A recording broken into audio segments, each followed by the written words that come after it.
to the Narrative Podcast with Halsey Allen. The Narrative Podcast is changing the narrative one episode at a time.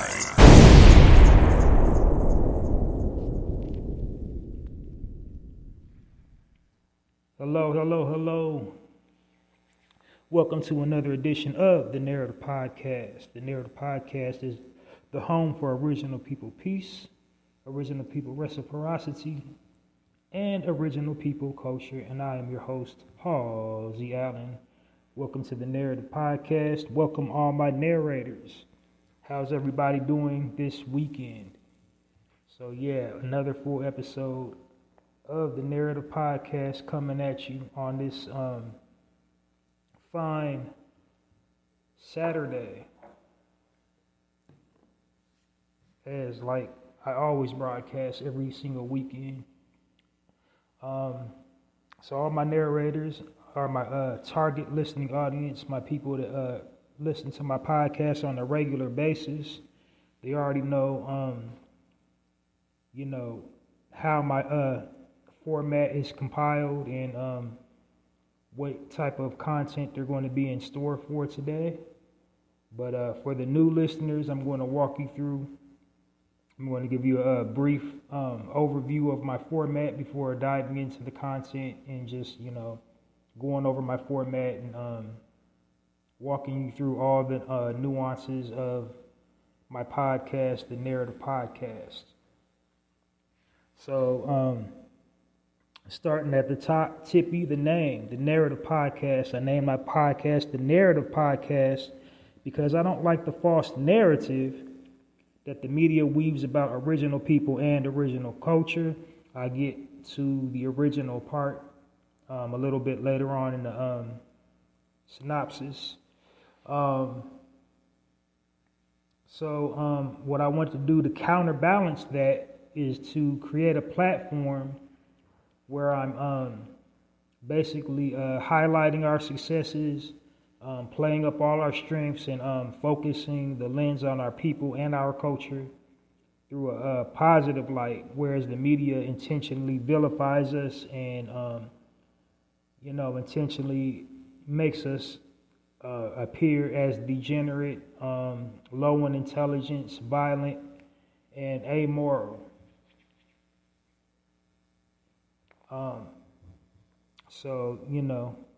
That's pretty much the mission statement of the Narrative Podcast is to uplift and edify my people, bring awareness to the listening audience why it's important to share positive content about original people and original people culture.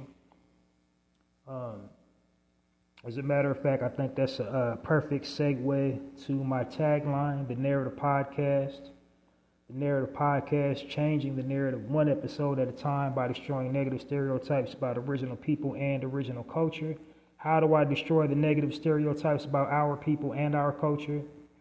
By providing positive frames of reference about our people and our culture, and that's entirely what the Narrative Podcast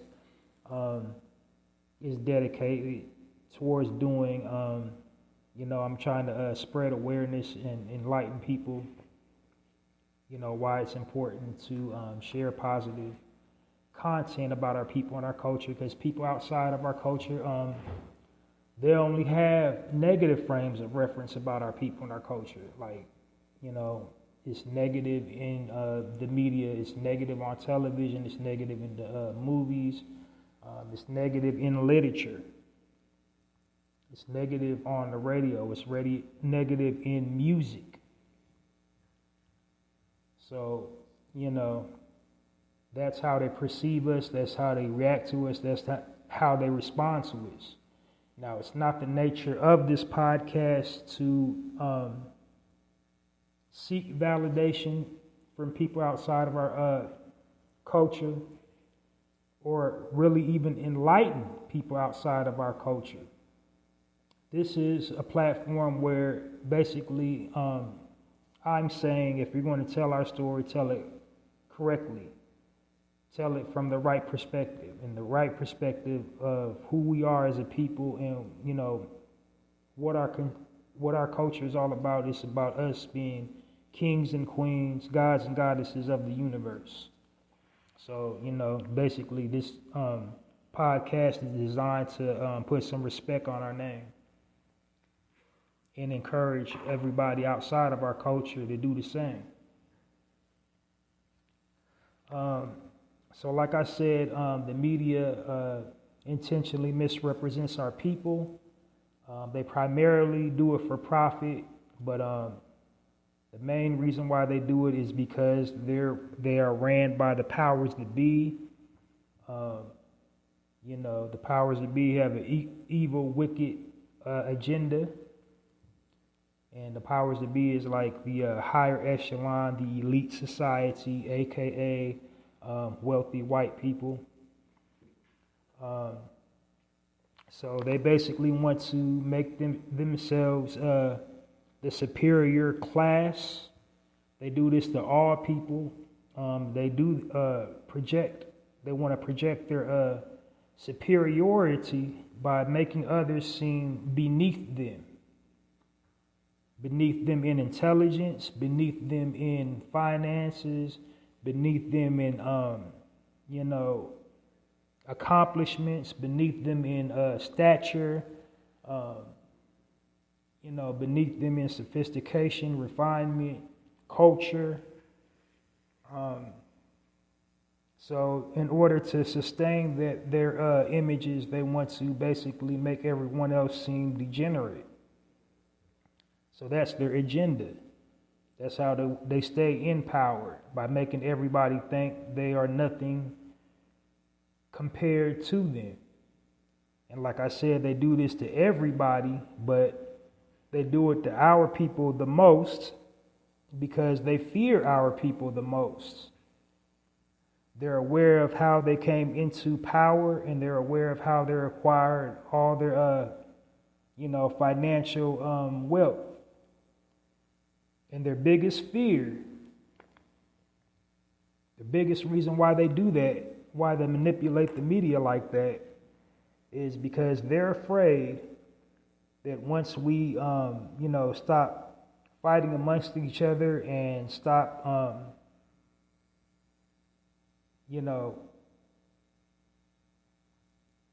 living under or beneath our true nature, we would reclaim everything that they took from us and do to them what they have done and are currently doing to us. But it's an ill-gotten fear because that's not who we are as a people. That's not our true nature. We don't have a history of stealing things that don't belong to us. We don't have a history of taking credit for things that we didn't do. We don't have a history of forcing our ideas and beliefs and value systems on other people and forcing them to think what they think and believe what they believe. Like, that's not us, that's them. And they know that. And that's why they use the media to, push agendas and manipulate the minds of the masses. So basically, it's just psychological warfare. They want us and people outside of our culture to view us as nothing.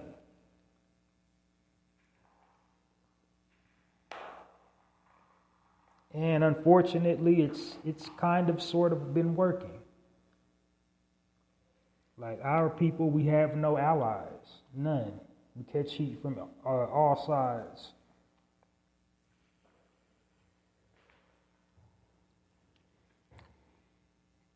But anyway, more to the point, why I call my target listening, my audience, my narrators, is my next point. So like I said, the media is ran by wicked people with a wicked agenda, but at the end of the day, it is a business, supply and demand. And, since the beginning of commerce, there's been a constant, one constant business model: sex sells, degeneracy sells. And unfortunately, our people is cornering the market in degeneracy. So, like I said, it's a business, supply and demand. The first rule of business is supply and demand. So long as there's a market for degeneracy, the media is going to keep on cranking out degeneracy. As long as we as a people, passively support these negative stereotypes and stigmas that the media places over us,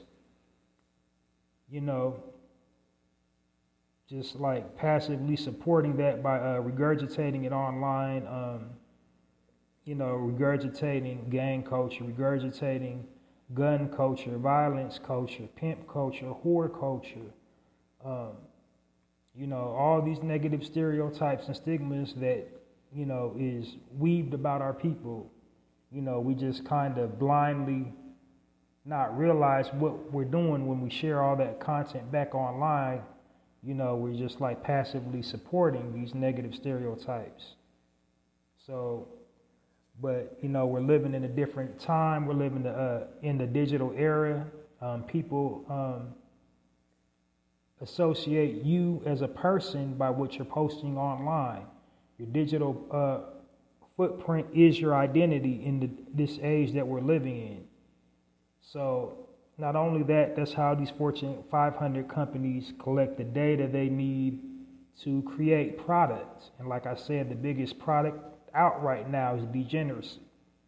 So how do we combat that? We share positive content on our platforms, because we're in a unique position these days to, tell your own stories, to tell or narrate your own stories. That's why I call my target listening audience my narrators. See, while we cannot control what people outside of our culture think about us, how they perceive us, how they interact with us, how they react to us, we can control what we post online. We can't control, what all these other media outlets are posting online about when it comes to our people and our culture, but we can control the narrative within our own digital space. So that's why that's my biggest thing I try to do on my platform, is to encourage people to share positive frames of reference about our people and our culture and why that's so important. Because like I said, it's all about psychological warfare. It's all about conditioning and programming. So, we got to flip the tables and change the narrative and put out positive frames of reference about our people and our culture to combat these negative frames of reference about our people and our culture. It's not the end-all, be-all solution, but it is a solution.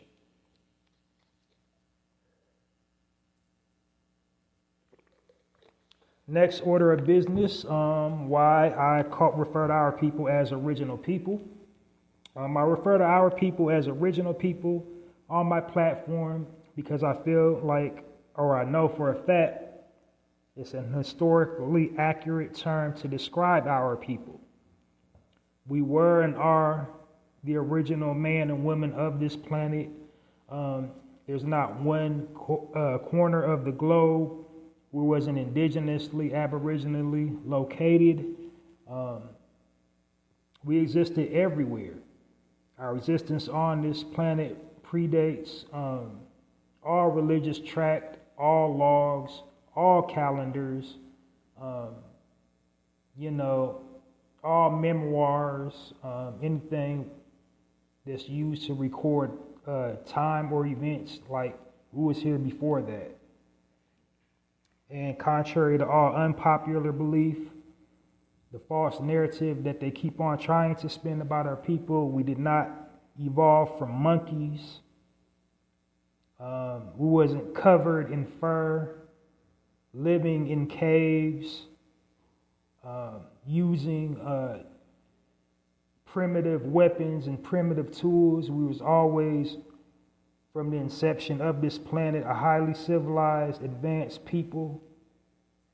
Like we were standing fully erect, building things, building cities, building citadels, architecture, statues, valleys. You know, we was always highly advanced is my point. So we wasn't, you know, Neanderthals. We wasn't like, that was another group of people. That wasn't us. Like the first skeleton they found from the original, you know, birthplace of all civilization, he was fully erect. He didn't have a sloping cranial overbite. You know, his posture wasn't sloping. So yeah, fully sentient, fully intelligent, you know, fully original. We was and are the original mode. Everything that came after came after us. It was like designed in our images. So like anywhere you want to, how you know where black people roamed and where we existed, just look at the artwork and then look at the statues. Artwork and statues. Who does the artwork and the statues resemble? And 9 out of 10, it doesn't resemble the people that live there. They look like us, have our features.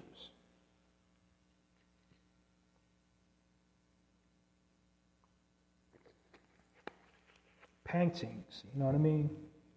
So it's, you know, the proof is in the pudding. And then one more thing about original people that I want to, you know, dispel this false narrative. Like I said, we was originally located on every part of the globe. And while slavery was a very real thing, it did exist for a brief period in time. It wasn't the beginning of our existence, especially here in the Americas. Like I said, we was already here, most of us. Like less than 60% of us came from Africa.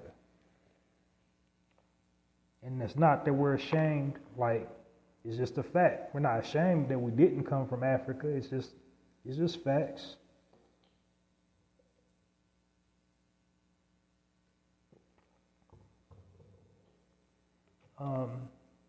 Yeah, so that's a false narrative that they try to just keep spinning. Like they want to make that generalized, broad statement that every single last one of us, you know, came from Africa when we was already indigenous to this land. As a matter of fact, the people that they so-called, you know, coined the term Native American, they're not the actual natives of this land. They actually coming from like Siberia. Like all these tribes, like the Navajo and the Hopi and, you know, any tribe with the animal name, not the original people.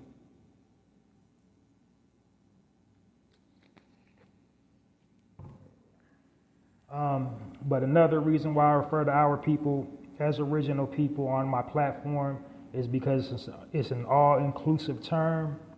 There are many different types of us, hailing from many different corners of the globe, speaking different languages, having different ideologies, different perspectives, viewpoints, cultural and spiritual upbringings, you know, religious beliefs, political views, whatever you can do to separate a people, you know, is done to us. But, you know, the one thing that we all have in common, regardless of, you know, what language we speak, what landmass we come from, what we refer to ourselves as long as we have melanin, aka carbon, we can all trace our original lineage back to the original point of origin for all creation.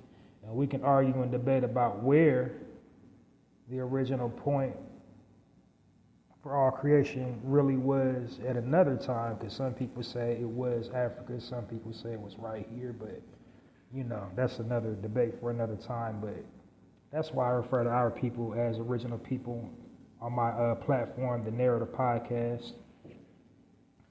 Some more quick little misnomers about my platform. This is a positive space.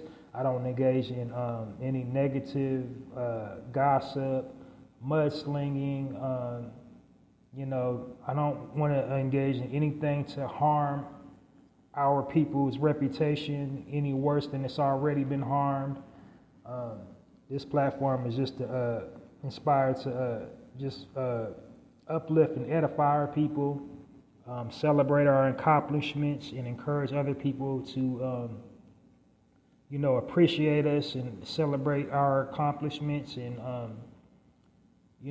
tell the truth about who we are as a people, the truth about our culture and everything that we have contributed to creation.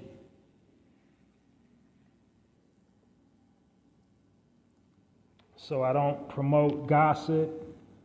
I try to discourage against it. I believe gossip is destroying our community. Like I said, the media is ran by wicked people with a wicked agenda, so they use this media to try to, separate us and cause dissension among us. So what I want to do on my platform is, do the complete opposite and try to unify us and get us on one page. All my content that I try to cover on my platform is the why. It's like, yes, we have internal things within our community that we need to work on as a people, but I feel that we shouldn't always, we should take accountability, but we shouldn't just be 110% accountable for everything, every negative thing that happens in our community. The first thing out of our mouths is, okay, we need to do better. And we do need to do better. We actually do need to do better, but that doesn't need to always be our go-to, thing. The people that's had everything done to them by everybody, has been exploited by everybody, that's always our go-to thing. We need to take accountability. We need to do better. Has everybody steal from us. So, that's the perspective in which I unpack, things that involve our people, whether it's nationally, globally, or just, something within our community. That's the perspective of how I try to unpack it, because if history hasn't taught us anything, it's taught us this. If you don't tell your own story, your story will be told for you. So that's what I try to do to the best of my ability on my podcast, is tell our story. So that's that. I don't engage in no negativity, no gossip. This is a positive space. It's all about just uplifting and edifying and projecting, our images and our likenesses in a positive light.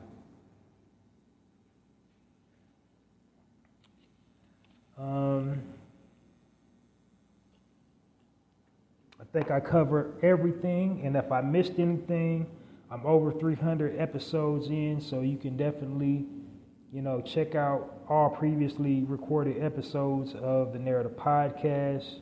So download all them episodes. Definitely download this episode when I share it back, and all previously recorded episodes of the Narrator podcast, wherever you get your podcast information from. So without any further ado, I'm going to dive right on in with the first section of the Narrator podcast. And this section is called the highlight section. And what I'm doing in this section is I'm highlighting businesses owned and operated by original people. The purpose of me doing this is to, put out the positive frame of reference, because like y'all remember, I said, my mission statement is to put out positive frames of reference about our people and our culture. I'm putting out the positive frame of reference about entrepreneurialism. The reason why I feel I need to do that, we don't have a lot of, frames of reference about us owning our own businesses and doing for self. The very few, frames of reference that we have about us owning our own is unfortunately tainted by, scripted reality television shows. That's, where we're depicted as owners, but the producers of that show, they have an agenda. It's like they want to corrupt our minds with toxicity and degeneracy. So that's what the focal point for those types of shows are. We don't get to see the entrepreneur, the brother or the sister that's, consistently earning 5 to 6 figures, got like 4 or 5 businesses under their brand umbrella, and it is providing opportunities for their families and the families of everybody that works under their umbrella. You're just seeing the messiness, what the producers want you to see. They want you to see us, stabbing each other in the back, physically fighting each other on air, carrying on like nobody attempted to try to raise us and attempted to teach us right from wrong, engaging in drugs on camera, alcohol on camera, having sex on camera, just all kind of lewd acts, filthy, degenerate type behavior, like foul language and all that. So there's no, that visual image of us is tainted with degeneracy. Like there's no decorum, there's no dignity. They don't want that. They don't want to project that image. They want us to just see, these dysfunctional images of us. So here in this section, in the highlight section, I bypassed that. That's why I call it the highlight section. I'm just giving you the highlights of an entrepreneur's journey on becoming an entrepreneur. I tell you the specific things like, what they encountered, what type of adversity they encountered, specifics about their business, how they came up with the name, what years was it established, the contact information, and some more qualifying factors for the businesses that I highlight on the highlight section of the Narrator podcast is, of course, factor number 1, they're all owned and operated by original people. These people do some type of philanthropy within the community, some type of giving back. They hire their own.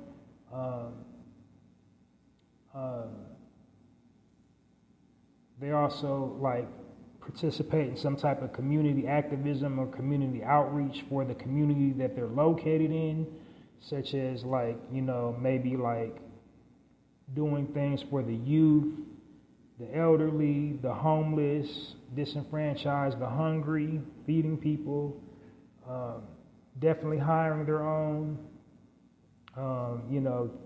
having workshops where they're teaching digital literacy,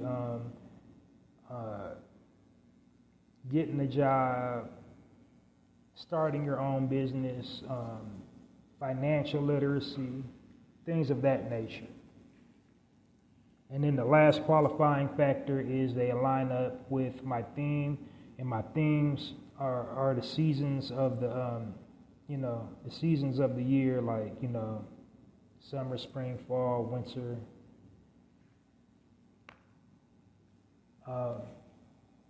So yeah, that's about what the highlight section is about.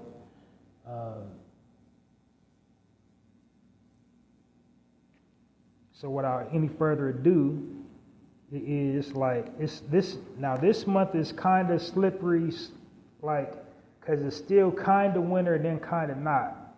Now with this Gregorian calendar, they tell us, spring starts next month.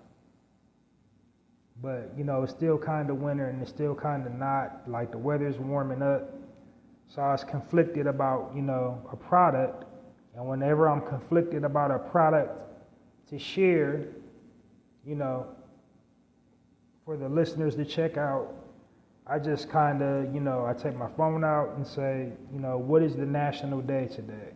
What is something I can do, celebrate it nationally, and go find some original people owned and operated businesses to reflect the national observed day. And so that's what I did this week here on the Narrative Podcast.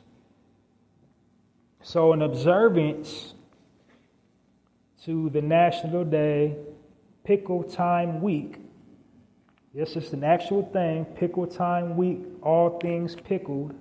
Like there's celebrations all over the nation. So this year is February. It alternates months every year, but this year in 24, it is the month of February, and it started on the 11th. Today is actually the last day of Pickle Time Week. So that's what I'll be highlighting in the highlight section on the Narrative Podcast. I'll be sharing with you original people owned and operated businesses that specialize in pickling or selling pickles or pickled items. So without any further ado, the first business I'll be highlighting in the highlight section on the Narrative Podcast is called Amazing Cajun Pickles. Now, please be very conscientious of the spelling. The brand is spelled AMAZINKAJIN Pickles. Amazing Cajun Pickles was established sometime in 20. The articles that I was coming across didn't say the specific year, but it was just a business that just recently popped up, but they're already taking their industry by storm. Like there's like several pages. They got all kinds of accolades already. They've been, not in business that long, but they're a force in the pickle industry. It was established by a brother named Cammy Gouch and his lovely wife Armisha, and they are located in Louisiana. Now I'm hoping I'm saying their last name right. Is Gauche. They got a website, AmazingCajunPickles.com, and I already told you the spelling of that.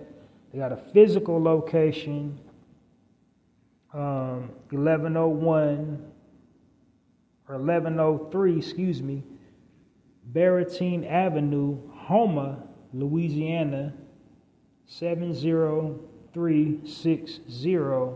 Telephone number 985-628.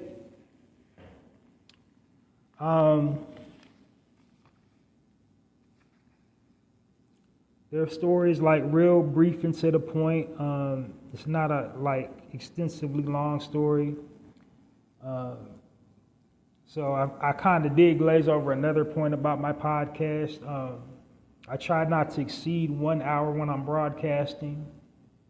So the purpose of me doing that is because, this is an audio platform. I want to cover a lot of subjects in a short amount of time.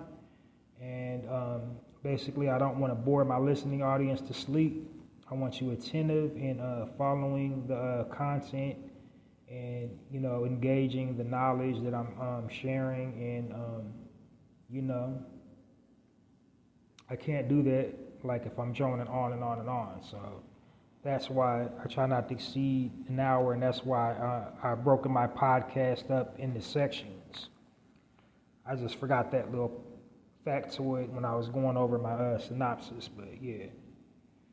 Anyway, so their story started as an experiment.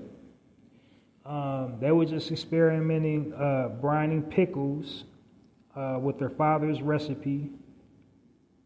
The father, I believe, the brother's Cammy's father, he brined his own pickles, and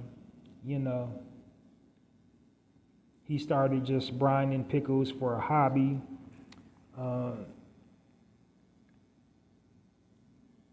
And so it wasn't until he went and applied for a job at this place called Cheap Smokes in Louisiana. So that's basically like a tobacco hut or a place that just sells, cigars, cigarettes, and things of that nature. A convenience store, I guess, in Louisiana. They got tons of those. Places like that, those type of establishments, they sell little snacks too, of course.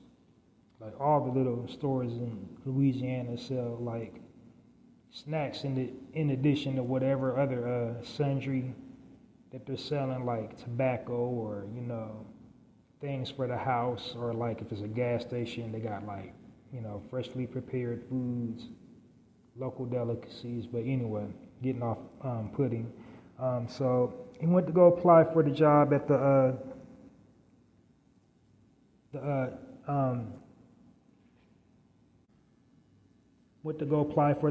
Cheap Smokes, and I guess he had some pickles with him, and they was curious about him, and of course he shared. They liked him so much they allowed him to basically sell the pickles at the Cheap Smokes, the little store, and then from there he platformed off, and Amazing Cajuns was born. So they're extremely popular. They're selling like anywhere from 6 to 1,000 in a week.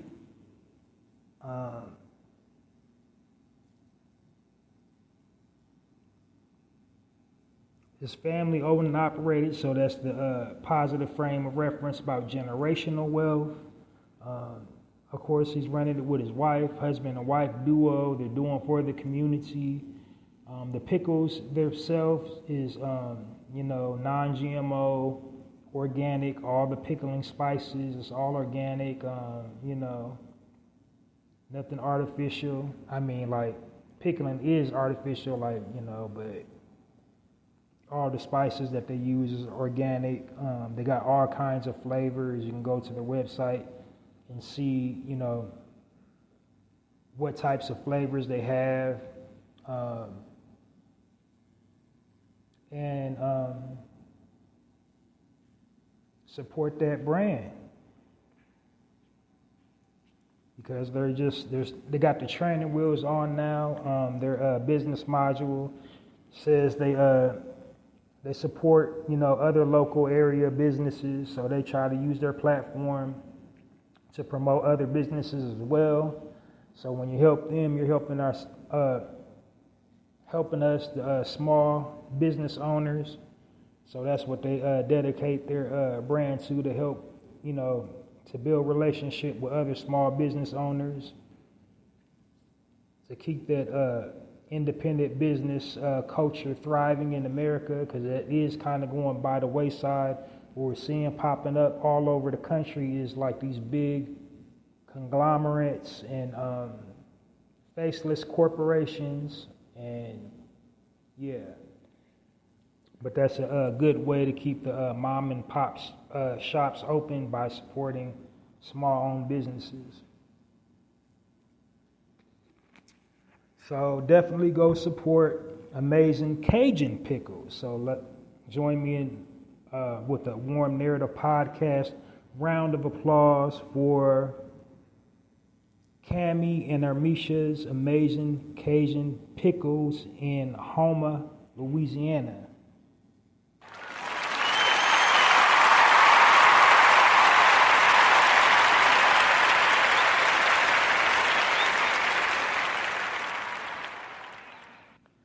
Yep, and I forgot to say they also advertise on Facebook. So, next business I'll be highlighting on the highlight section comes to you. The business is called Sadie's Foods, and it was also established in just recently, in 2020 to be exact. You can go to hallziespoetrycorner.com. It was established by a sister by the name of Mercedes Wilson, located in Buffalo, New York. So basically, she said she's been a foodie. She's been, infatuated with food. And that's kind of all right. We do a lot of shaming in society, but, it's not wrong for liking food and all things food. It's like people really shame that and look down on that, like glutton, call you a glutton or a pig, or in America will probably call you a fat ass.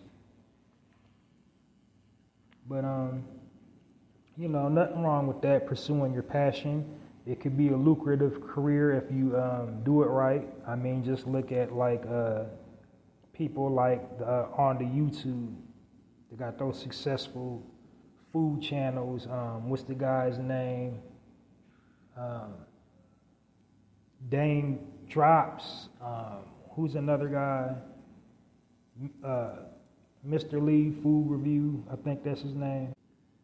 Keith Lee, I was struggling with his name, but he's a real, he's certified. If he stamps you, your business is going to take off. If he gives you a 2, oh wow. He just recently got some heat for a negative food review, but yeah. But anyway, what's another one name? They're all good. Anybody within our community, they're all good food reviewers, but this particular young lady, Miss Wilson, she was a foodie, and she turned food reviewer, pursued her passion on the local ABC affiliate station in Buffalo, doing foodie reviews, and basically she started doing a family recipe called her grandma's recipe during one of her foodie segments on that network, and it was some stuff called cha-cha relish. Now, it's basically like a sauerkraut, but it's spicy, and it varies. Some people, she uses on her brand, she uses a cabbage, but you can use whatever. Some people used collard greens, depending on what region that you're from. Some people use collard greens in their cha-cha. Some people just use sports peppers. Some people use, jalapenos. Some people use, it's really derived from mostly leafy greens. So kale, collards, mustards. But she uses cabbage in her cha-cha. That's what sets her brand apart. And she has several different flavors. Everything is organic, nothing unnatural. I mean, the pickling, aside from it being pickled, it's a whole lot of sodium. That's one. But yeah, I think she used organic distilling vinegar and other organic spices as well. But you can go to her website, hallziespoetrycorner.com, and check it out. And support that sister. Go get you some Sadie's relish. Let's put our hands together and give a warm Narrative Podcast round of applause for our sister Mercedes Wilson and Sadie's Relish. Mercedesfood.com, but it's a relish.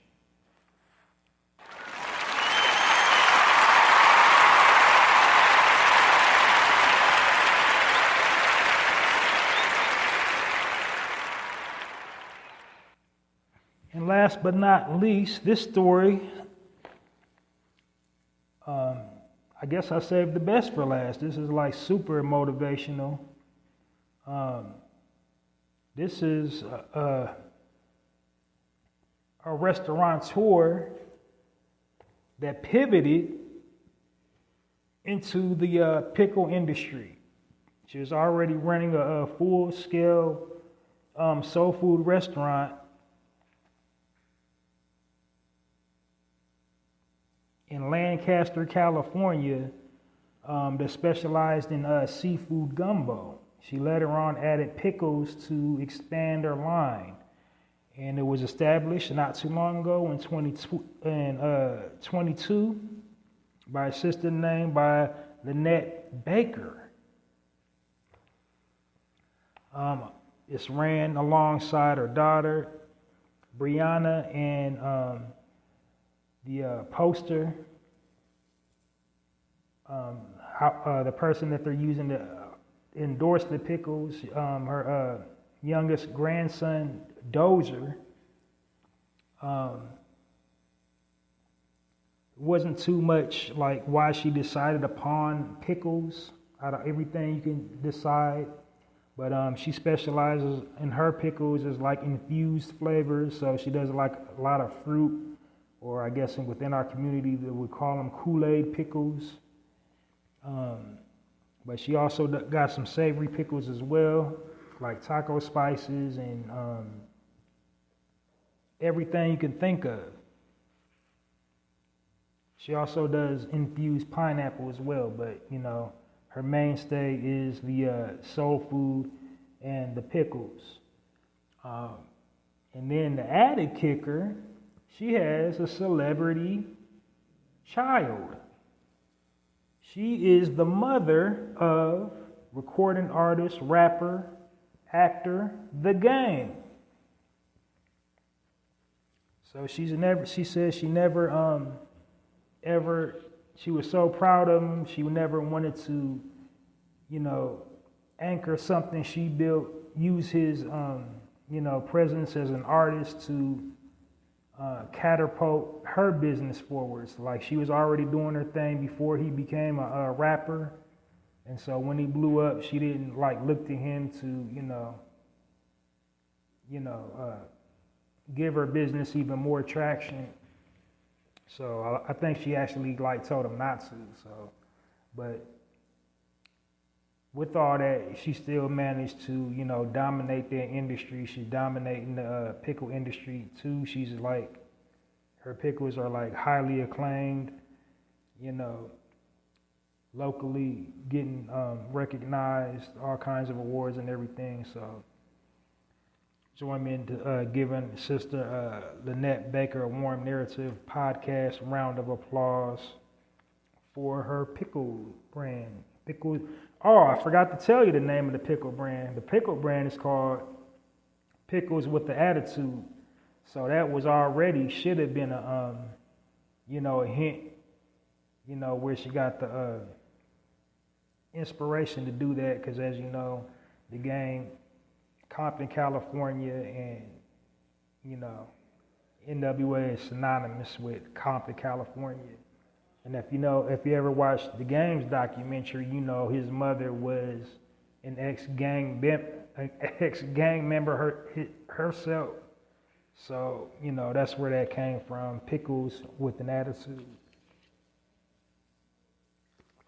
But anyway, give Miss Lynette and Pickles with an Attitude a warm Narrative Podcast round of applause.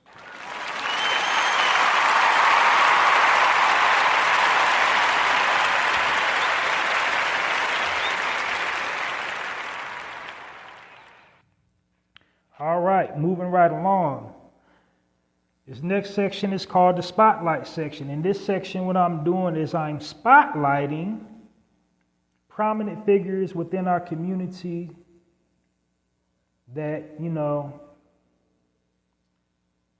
use their platforms to speak on our issues or, just be positive, represent us in a positive light. And again, what this section is designed to do is just to uplift and edify our people, because, negativity is often associated with us. Our interactions with one another online is usually like confrontational and negative, like irresponsibly using our, media presence to take jabs at each other, and it's incentivized by the powers that be. It's like highly lucrative to, have us at odds with each other, arguing and fighting each other online, like, there's big bags in it. It's like $1 billion a year industry.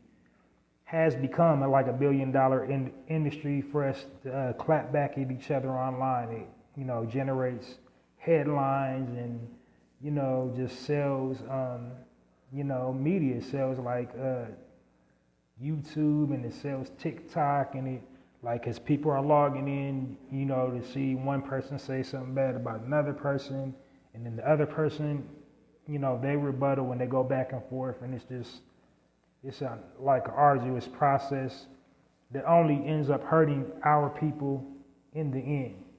Like, the conglomerate wins and we lose. So something that I do want to get away from, I've been saying as of late that we are the only people that do it. And that's just not true. It's just like we're the only people that get exploited for doing it. Like everybody else does it, but it's just highly profitable when we do it. But anyway, so the purpose of the spotlight section is it's basically like a section showcasing all heroes don't wear capes, just honoring somebody within our community doing something positive instead of something negative on social media. And who I usually honored when I first started this thing is people in the entertainment industry, people, who are recording artists, actors, actresses, models, comedians, athletes, TikTokers, YouTubers, podcasters,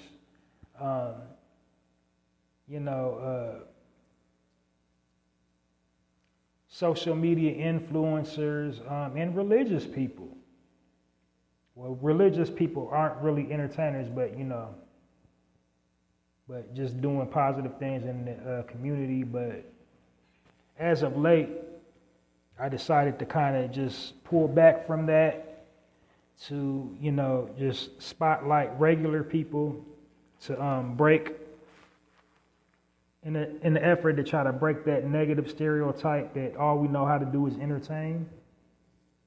So lately I've been spotlighting just regular people.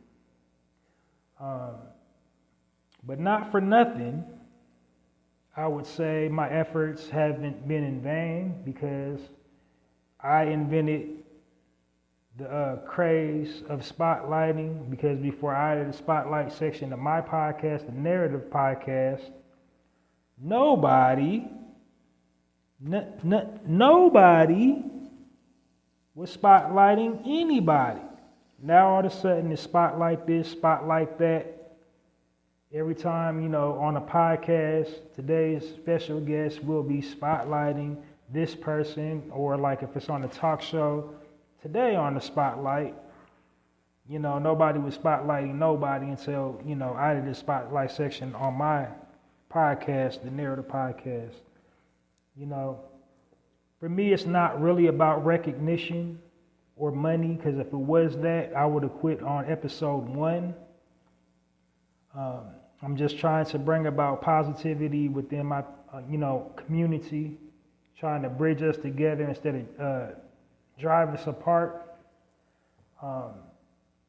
But, for me not to be getting recognized, I'm recognized because so many people are following a trend that I created. And that's a good thing. As they say, the best form of flattery is imitation. So believe me that I'm flattered, observing so many people spotlighting. I also notice, a lot of people use the same nuances and incorporate things that I say on my podcast into their, platforms. So even the support might be direct. People might not just vocally come out and say they mess with Halsey in the Narrative podcast, but it's clearly and evident they are. So thank you, and I'm gonna keep doing what I do, and my podcast is going to just keep on growing and elevating and platforming and getting better, and just it's here for the people. You can take it if you can apply it. If you can't, if it can't apply, let it fly. But I'm here to tell the truth, and I'm here to bring us together. So I know everything else that comes with that will come later. Right now it's not coming, but the air quotes viral moment. But my viralness, I guess I just made up a word. My viralness is proof in the pudding. There's so many people are spotlighting and pretty much saying everything I say on my podcast, on my nuances, how I talk, how I deliver certain lines, and just certain little things. Like there's no way you couldn't not say you don't listen to me saying the things you say on your platform. So, but anyway, it ain't about me. It's about spotlighting a brother or sister. But before that, I just, I got to strap my stuff and just let you know that Halsey Allen created Spotlighting. You are now listening to the Narrative Podcast with Halsey Allen. The Narrative Podcast is changing the narrative one episode at a time.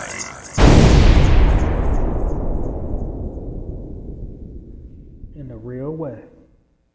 Okay, so this week on the Spotlight section of the Narrative Podcast is a brother by the name of Corey Avinger. Corey is the founder of and executive chief supporter of Black colleges. He founded in 12. It's a clothing brand with a mission statement to encourage and uplift HBCUs. So Corey is a serial entrepreneur. He has over a dozen companies and counting. He does TED Talks, seminars, lectures, the whole nine. He was a founding member of the Howard University North Club and Howard University Leadership Council. I believe I got the title right. But, the brother is definitely hyper-focused, super driven, has a positive message, and, the insight to know, you influence people on your physical appearance. So that's why he created that brand, because it's prideful. It stands for something. It means something. It means excellence. So, when you wear that particular clothing line, it's a symbol of excellence. It's a symbol of achievement, accomplishment, in doing for self, and that kind of just is empowering in and of itself. So if you want to know more,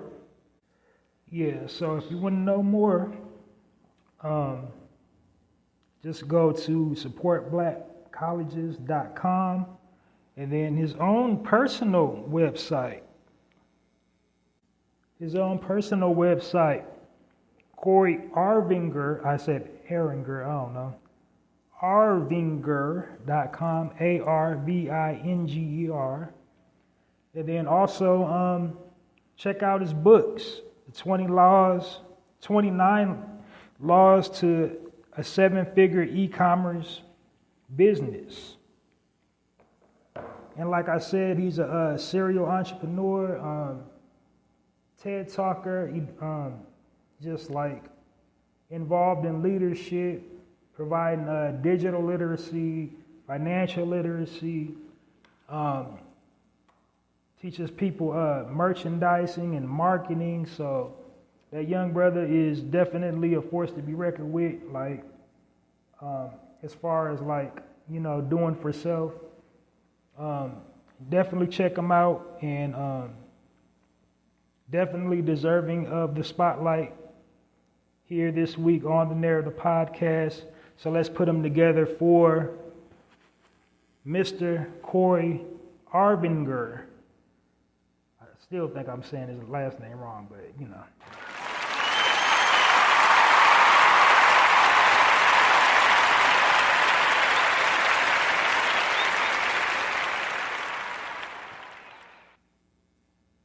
All right, keeping it going, keeping it moving. Last but not least on the Narrative Podcast, this section is, far from not.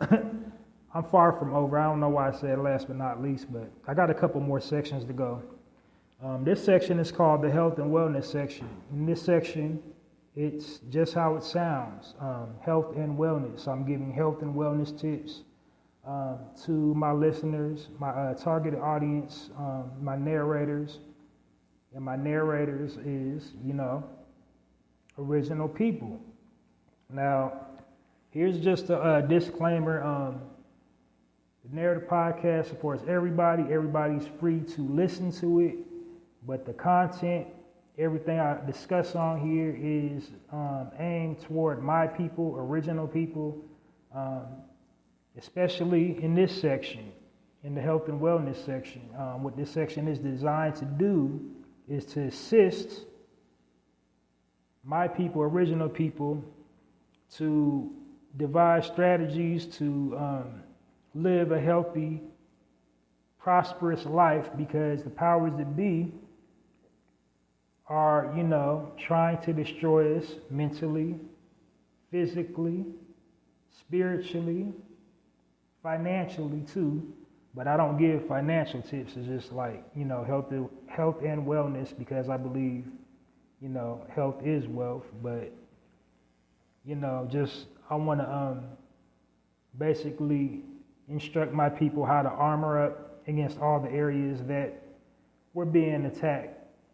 And another disclaimer is like, religious people, they might say, we're all the same, we're all one people, we're, God, the higher power, is all the same, but it's not the same. We all have, acute differences, physically, mentally, and spiritually, we're different. So the things that might, be good for me might be harmful to you if you engage in, things that make me healthy, and then vice versa. So if I, pray to your God, ate your food, and, follow your spiritual practices, I would probably cease to exist at some point. And then vice versa. So, that's what the health and wellness tips are about here on the Narrative Podcast, for my people, the original people. So the types of health and wellness tips I would give, usually for the remedy physical things getting thrown at us, I would probably tell you, the nutritional properties, the health benefits of a fruit, veggie, plant, herb, extract, or elixir that you can ingest or apply topically to improve your physical health, or some type of physical exercise you can incorporate into your routine to, sustain your life.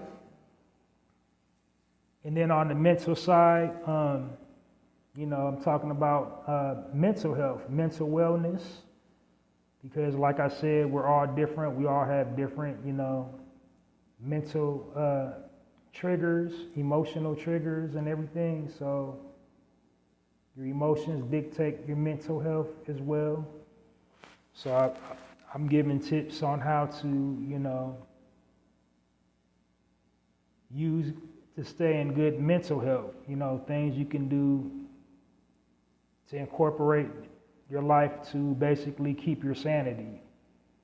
So like, such as like meditation, mindful breathing, identifying your emotions and, working past your trauma, shadow work, doing that type of stuff mentally for our people. And then, spiritual stuff as well, such as like fasting, meditating, praying, and other spiritual practices. You can guard against your spirit because, a lot of things that we're suffering as a people are, spiritual attacks. And if you don't believe it, I don't know what to tell you. Like, dark demonic energy is real.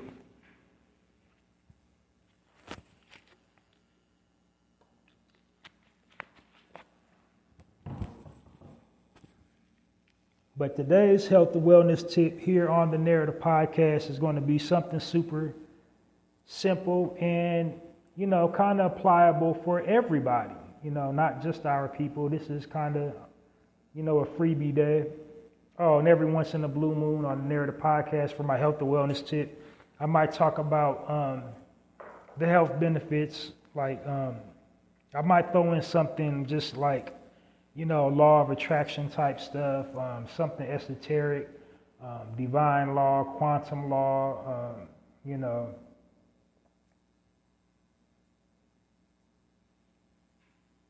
law of reaction, just, stuff like that. Quantum law of physics and, just super deep stuff like that every once in a blue moon.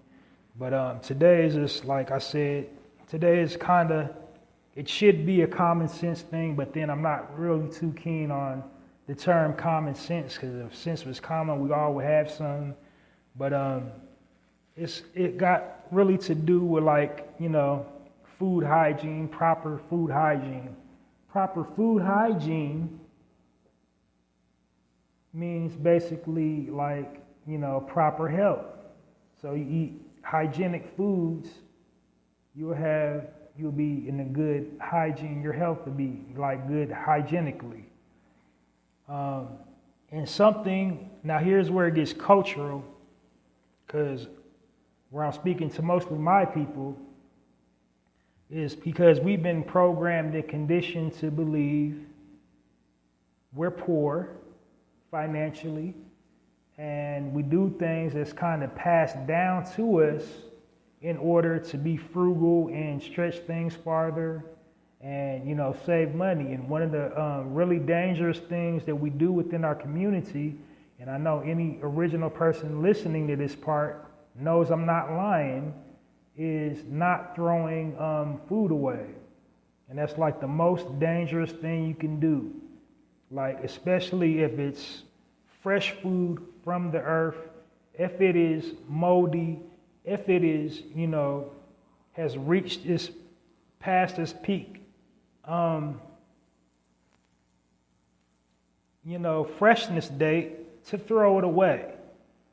And things we do in our community, like if we buy bread, pre-sliced loaf bread, you will see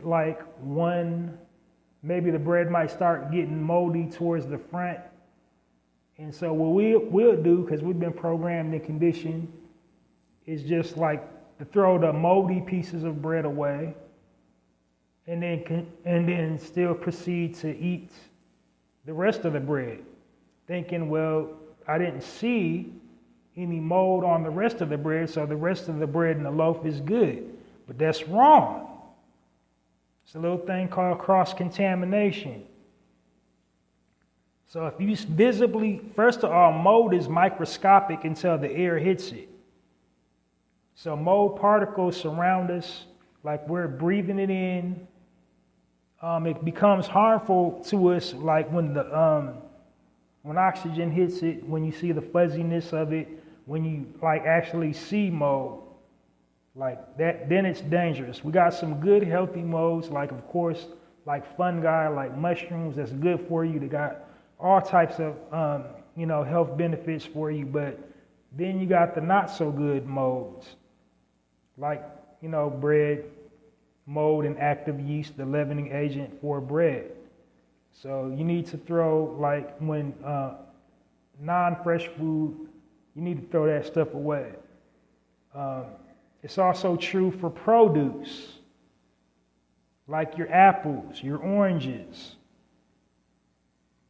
Because what we tend to do in our community, like we get an apple and we see a brown spot where it's overripe in a spot, we'll just cut where it's overripe at and eat the apple. But no, you're supposed to throw away the entire apple. You're not supposed to still eat it. Like the mold spores is all throughout it. So if you see rotting in one spot, that means throw it all away. Berries as well. Blackberries, strawberries, blueberries. Don't just, pick up the ones that are moldy, the ones where you see the mold on it, and just and eat the rest of it. No, that means throw it all away. And this is why it's very dangerous to eat at restaurants, because restaurateurs, a lot of them, they adapt that same mentality. They just throw away the moldy ones to save a couple bucks. The visibly moldy, but mold, when you see it, it infects the whole product. So in bread, like it's in the gluten strands. When you see it on one piece, it has infected the entire loaf, whether it's sliced bread or unsliced bread. When you see a moldy spot on a piece of bread, throw that whole piece of bread away. When you see mold on berries, it might just be one berry. They got some mold on it, but throw it all away. So you don't get sick, because we'll be walking around sick, not knowing, why you're sick, thinking you got that thing, and it's really you probably just ate a bad piece of food. So mold in the body causes vomiting, diarrhea, headaches, body aches, common flu-like symptoms. So you would probably just dismiss it thinking you done came down with the flu or, that C-19. But health tip of the day for this week on the Narrator Podcast is throw away any and all visibly unfresh food. If you see the visual signs of unfreshness, throw it away. Do not consume it.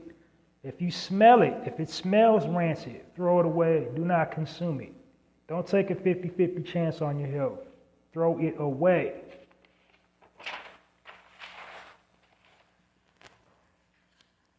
All right, next section, in lieu of Black History Month, it is the month of February. So all this month and for the first couple weeks of next month, the month of March, I will be sharing Black History facts to commemorate Black History Month, because like I said, we don't get enough positive frames of reference, and we definitely need to celebrate milestones and innovation within our culture now, like as the original people, the ones that was here first. Of course, 30 days could never be honor us like for everything that we brought to civilization into the world.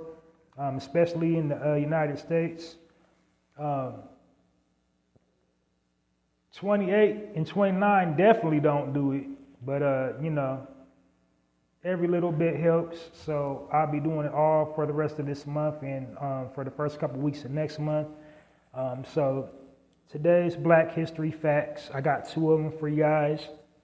Now, when we think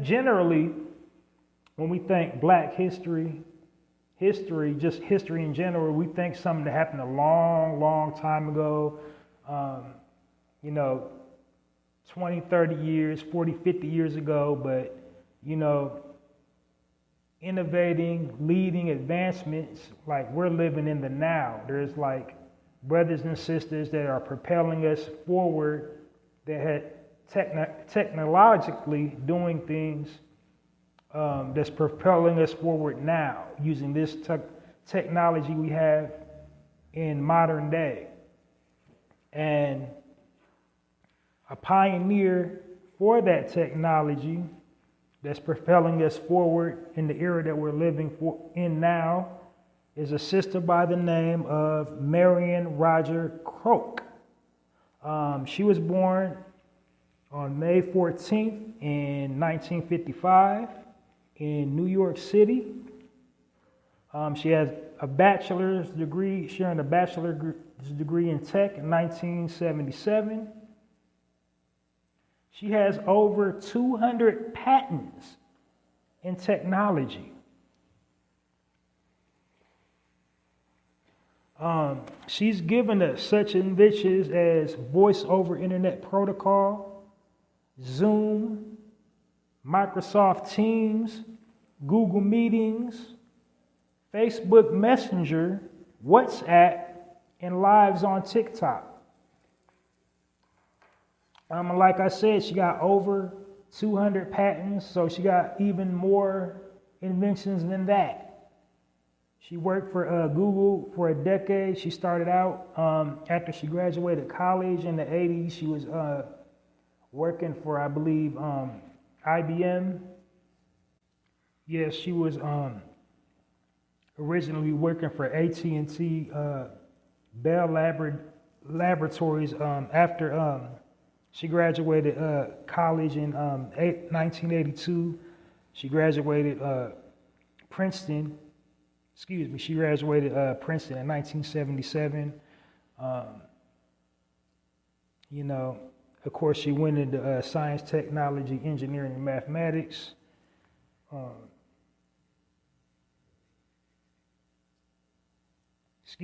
got it wrong again. She graduated in 1977 from Princeton. And then 1982 from the University of California, and then went on to work at AT&T Bell Laboratories.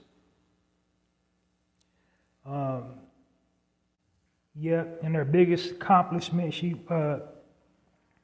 received the Thomas Edison Patent Award in 2013. And the sidebar about Thomas Edison, he was a thief, a crook, he didn't invent nothing. So it's kind of ironic that an original person wins an award when in fact he stole all his inventions from all the slaves he owned. That's why he invented the patent system to begin with. To avoid paying people, but I digress.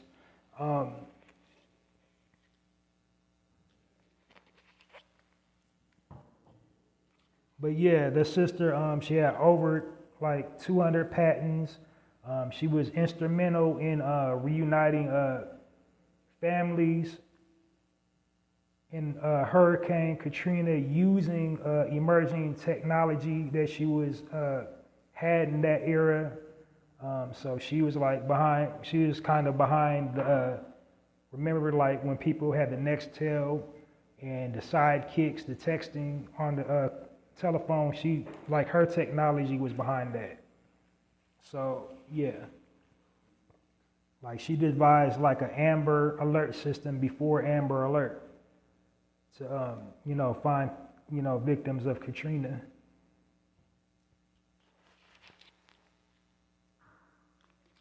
But anyway, like I said, I'm just giving you the condensed version.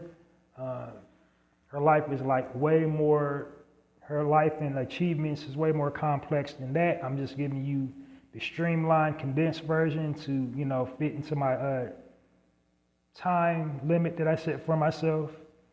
So without any further ado, let's give our sister, Marion Rogers Croak, a warm Narrative Podcast round of applause for all her accomplishments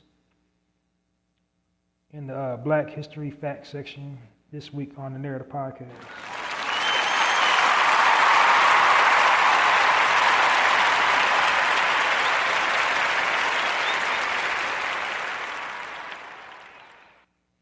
Now the next brother, his is even shorter than hers, but like he's accomplished a lot too.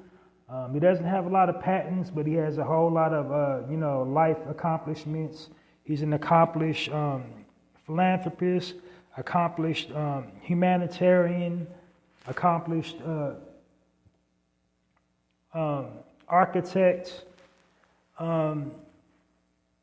scientist, environmentalist, and he's also a former veteran in the United States Armed Forces.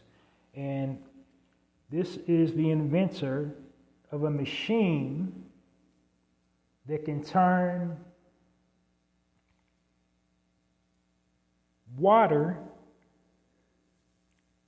air into water. Can pull the moisture out of air and turn it into drinkable, potable water. And the brother's name is Moses West. He invented it in 2015. He made the discovery when he was stationed in Hawaii during his tour, was observing the locals using a process. And that's where he got his inspiration to build, the world's first atmospheric water generator. Like in hip hop, in the woke community, we say, we loosely say every time, say something, when somebody starts telling the truth about something, we loosely use this phrase, protect them at all costs, protect him at all costs. But for all these organizations that we got, it's supposed to be for the people, to protect our people, the ideals and livelihood of our people. Protect that brother at all costs. Because this is an invention that can revolutionize humanity. They're making us pay for water. Like everybody was laughing at Orlando Brown on that interview, but our government is really seriously sinister and diabolical when you think about it in retrospect. They're making us pay for heat and water. They're charging us utility bills. Why?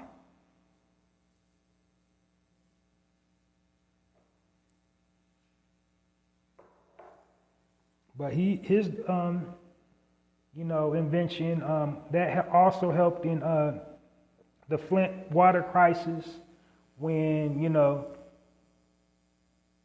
their water was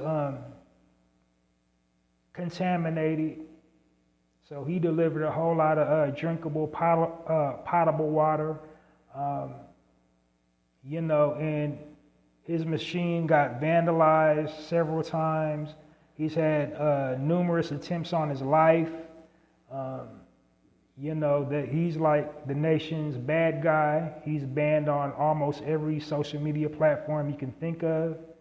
Other people that shares his stuff, they get shadow banned as well. Copyright strikes and all that.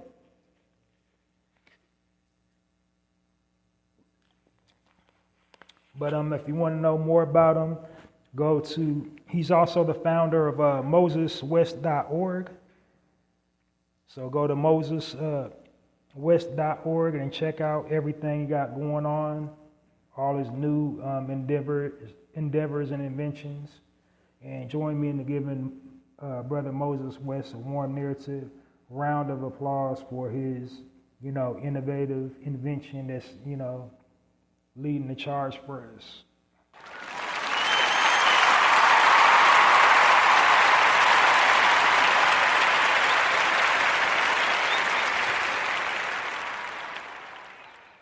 All right, y'all, we get into the nitty gritty now. Only a couple more sections left. This is my speaking point section of the day. In my speaking point section, what I'm doing is I'm just, giving my spiel on topics concerning us or how something, that's going on in the world affects us, either, globally, nationally, or just something within our community. And the purpose of me doing that's me controlling the narrative, because the media, like I told you at the beginning of my podcast, they go out of their way to have us looking and sounding all kinds of crazy. So this is me controlling the narrative, just covering it from our perspective, whatever's going on in the world or within our community. Because, like I said earlier, if you don't tell your story will be told for you. And the way, the powers that be is telling our story is, from the perspective of ignorance and,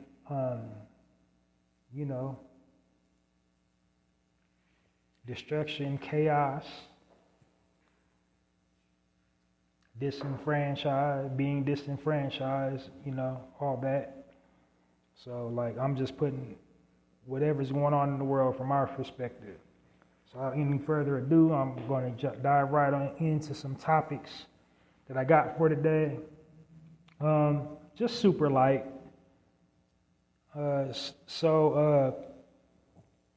First topic was going around in the nation. Our government, our brilliant scientists that work for the United States government, they're working on plans to literally, not metaphorically, literally plunge us into the dark ages. They are developing technology to blot out the sun. Now, their reasoning, their logic behind doing that, they say they want to shield us from the sun's harmful ultraviolet rays. So I'm not going to point out the obvious flaws, like we need sunlight to grow vegetation, or no, that's the purpose of all this genetically modified fruits and vegetables that they're unveiling. But, we need sunlight for natural vegetation. We need it for the wildlife. And we need it for us. Or correction, people that possess melanin, we need it. Because we're unharmed by ultraviolet lights. Our skin protects us from it. So is it a conspiracy, my brother, or is it just me?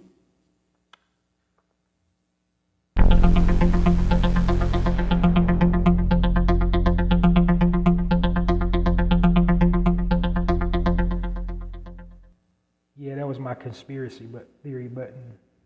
But it's really not a conspiracy theory. I don't know why. I don't know where we came into society where telling the truth is a conspiracy. Thinking critically is a conspiracy. It's really happening. It's really affecting all of us. So now in the world of entertainment news, there's an actor, recording artist,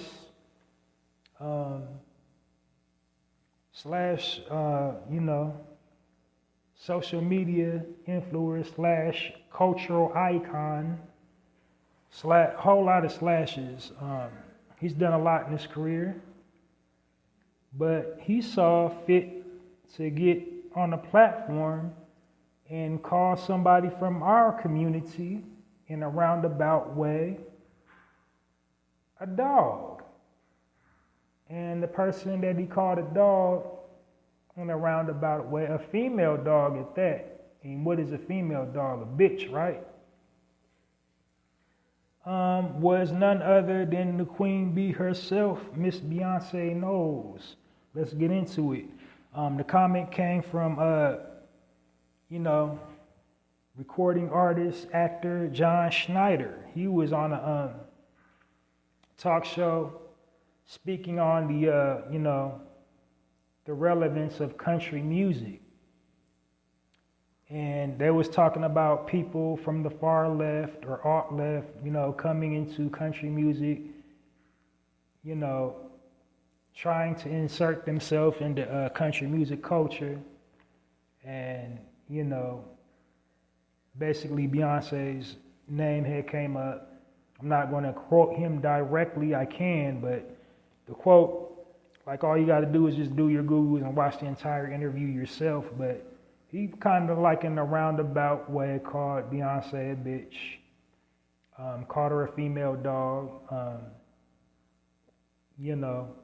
saying basically subliminally saying she doesn't have any business in country music.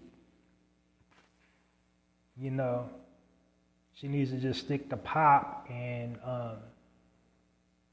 R&B. Excuse me, sir. Don't know if you know this, but our people pretty much have invented all forms of music. We invented rock and roll. We invented pop. We invented jazz. We invented blues. And we definitely, as sure as shooting, invented country western. Because, my good sir, country western music was derived from African folk tales, the banjo. This was like telling stories in song form. It was also, used as like a military strategy. They was thinking we was just singing spirituals. We was sitting up there telling other slaves, where to go through song. How to attack the enemy through song. So had it not been for us, country music would not exist. Had it not been for our plight, sir. So she has every bit a right to be in country music. And you should thank her for her people's invention of country music. Because that's something, unfortunately, like liars suffer from. They tell a lie so long, they actually believe it's the truth. They actually believe that they created country western music. They have their country western music awards, and they've never awarded any black people. And when black people are present during the awards, they treat them like they're not supposed to be there, even though they invented the very genre of the music.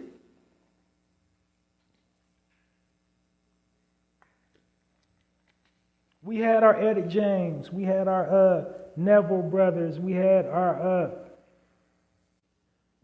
Chuck Berrys, we had our Sam Cookes.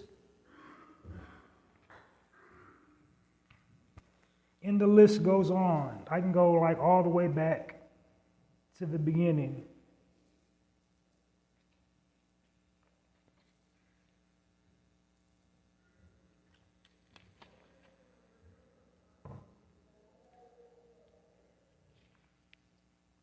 But how dare you say that, sir? And that really kind of made me mad because, okay, guilty confession. I kind of used to like Dukes of Hazzard.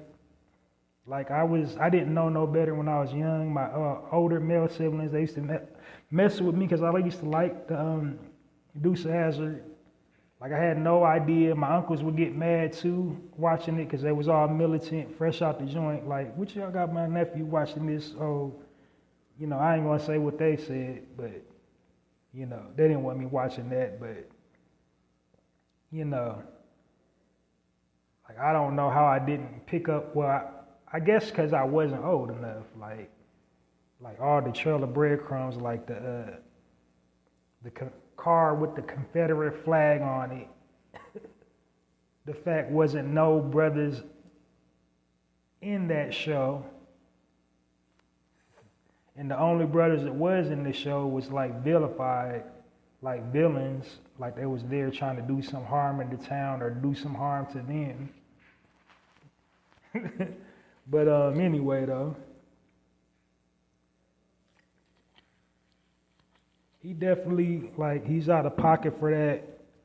You know, as old as he is, you would think he would just know, like, as old as he is, he's like a little over 60.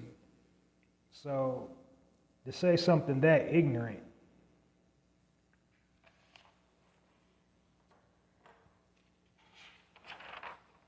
But anyway, that was, you know, speaking point of the day. And I'm going to put a pin in it there. I only had those two topics I wanted to touch on today. All right, now we're getting to the nitty gritty. Only got a couple more sections before I'm out of here for this week, you guys.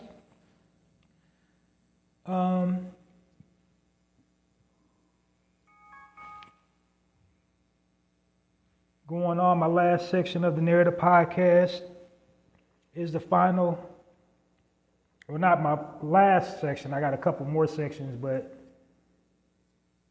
pretty much you might as well say the last section of the Narrative Podcast is the final word of the day.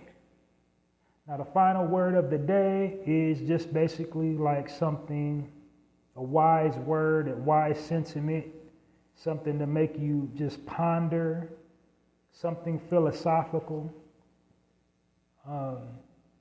something to have you think critically, something that will inspire thought, just something for you to chew on, something for you to ponder. It varies week to week. Sometimes I call it final thought, and then sometimes I call it final word. I call it final thought when it's like usually like a saying, something people say, like a phrase, or if it's final word, it's just like a word that came to me just like through meditation or just in my thoughts, a word I kept consistently seeing throughout the day. And so this week is the final word. It's just a word that just kept coming up in my thoughts. Final word of the day this week on the Narrative Podcast is receive. Often in life, you know, missed opportunities and bad things happen because we don't know how to properly receive. So it applies in many areas. Like you don't know how to receive, you know, instructions. You don't know how to receive feedback. You don't know how to receive love. You don't know how to receive, you know, the gifts you're trying to unlock. Like it's there for you right in front of your face, but you don't know how to receive it. And many times when we don't know how to receive, we wind up on the receiving end of bad business because we're not practicing how to receive. And how do you receive?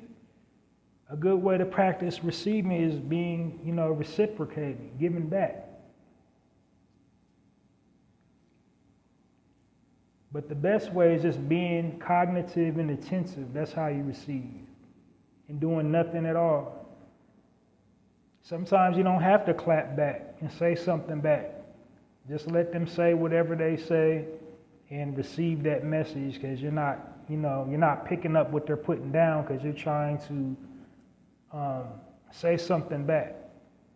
So sometimes the best sentiment is unspoken sentiment. The message that's not spoken. But you can't receive it if you're always talking. So sometimes you got to be quiet.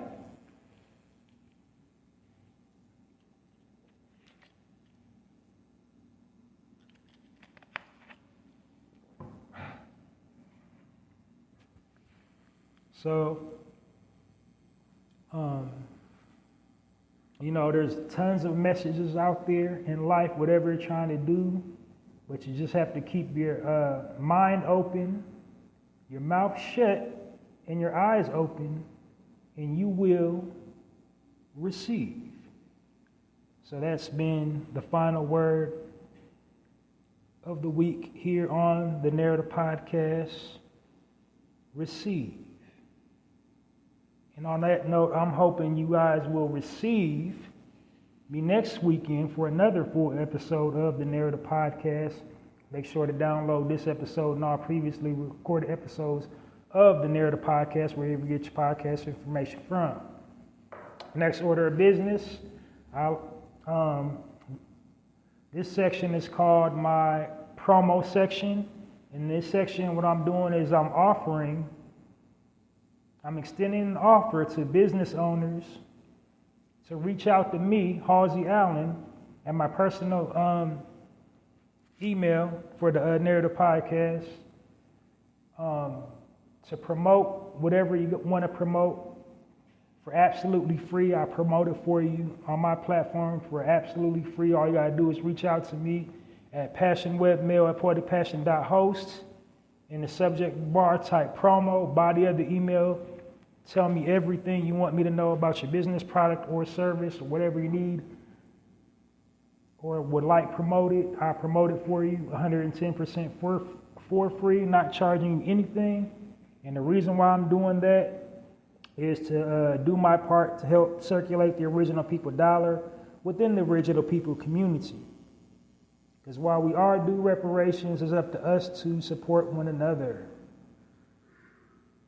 Okay, so now the very last section of the Narrator Podcast is the contest section. Contest section, what I'm doing is I'm running a special contest for my listeners here on the Narrator Podcast. I'm giving you guys the opportunity to win a bulk supply of your favorite snack food item by entering this contest and participating in the contest topic. And the contest topic is share your most recent shopping while black experience. Now I'm using the same exact email address that I just used for the promo, but the way I'm separating the two is through the subject bar. So to enter this contest, you would enter the contest at that same email address, but just put something different in the subject bar. And here's what you put in the subject bar to enter this contest. So the name of the contest is called The Chew on This Contest. And the topic is share your most recent shopping while black experience. And for doing so, I give you a bulk supply of your favorite snack food item. And why I'm doing that, it's just basically like an incentive reward, to reward faithful listeners and to attract, potential listeners and supporters of the Narrator Podcast. So to enter the Chew on This contest, hit me up, Halsey Allen at passionwebmail@poeticpassion.host, and in the subject bar, type Chew on This / shopping while black. If you do not want to type the entire word shopping while black, you can type SWB in all caps and that will be just fine. In the body of the email, make sure to include your mailing address so I know where to send your prize. And then, of course, your most recent shopping while black experience. And then closing for your prize. What type of snack food item would you like for as a prize for entering the Chew on This contest? Very simple. Enter the contest, get something free. All right, that's it and that's all, y'all. Thanks for listening to this episode of the Narrator Podcast. Make sure you come on back this weekend for another full episode of the Narrator Podcast. And also just listen to me repeatedly throughout the week, as I'm prone to drop a weekday episode of the Narrator Podcast. Now, my weekday episodes used to be lives, but the podcasting service provider has done away with the live feature for the podcast. So it's just like, I gotta call it just a weekday episode now. But anyway, so just check me out, all throughout the week so you don't miss a weekday episode of the Narrator Podcast. And the best way to do that is to follow me on YouTube. I'm Halsey Allen on YouTube. Click that subscribe button and the notification all, and you'll never miss a weekday episode of the Narrator Podcast.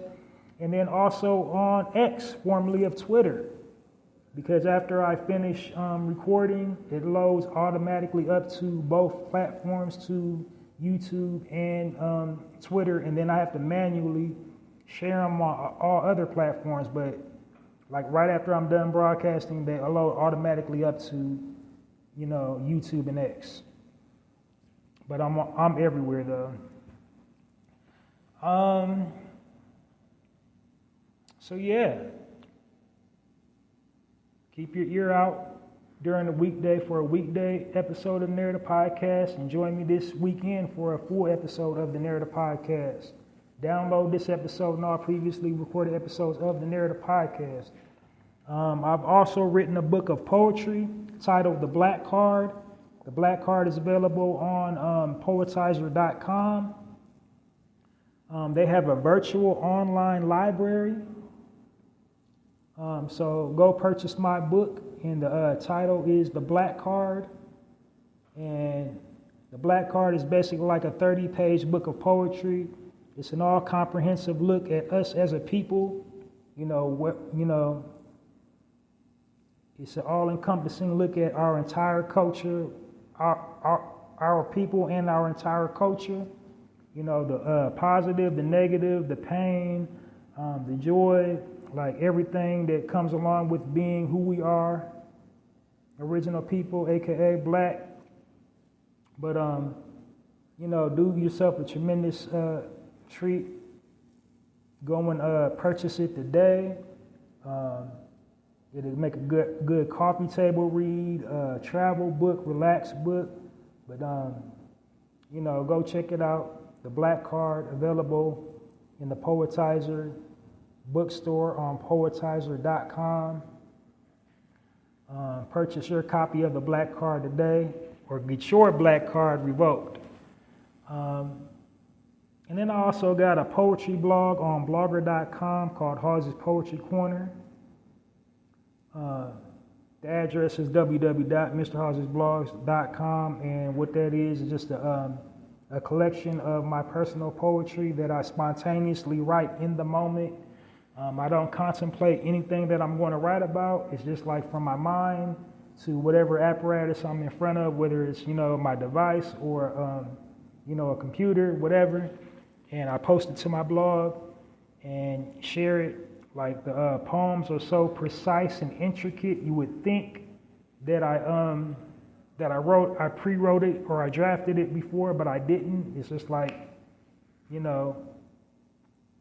sporadic in the moment. So go check those out. And the way you support it is share the link to Halsey's Poetry Corner. That's www.mrhallziesblogs.com. Or a poem featured on Halsey's Poetry Corner on all platforms, on your Facebook, on your Twitter, on your Tumblr, on your Instagram, on your whatever you're active on. Share either the link or a poem featured on Halsey's Poetry Corner across all platforms. You can also like it share it, and if you go to the link, like right on the Hallzies Poetry Corner blog, you can also like write a comment on it. So you can do all that, but the main thing that helps me is to share the link or a poem on all your platforms. For your visual platforms like YouTube or TikTok, you might have to actually just, shout a Hallzies Poetry Corner out if you won't get a copyright strike or whatever. But definitely go check that out. Go support that. Hallzies Poetry Corner on blogger.com, www.mrhallziesblogs.com. My tagline for that is Hallzies Poetry Corner. Poetry with a passion, poetry for all occasions. When you read one, you'll find out why. So, support that. So that's it, and that's all. This edition of the Narrative Podcast is officially a wrap. Check me next week and during the week for more broadcasts of the Narrative Podcast, where you get your podcast information from. I'm Halsey Allen, and I'm changing the narrative one episode at a time. I'm asking you to join me in my crusade by becoming a narrator, and while I'm changing the narrative one episode at a time, I'm asking you to change the narrative one social media post at a time. Until next time, Halsey Allen and the Narrative Podcast signing off, and it's like that.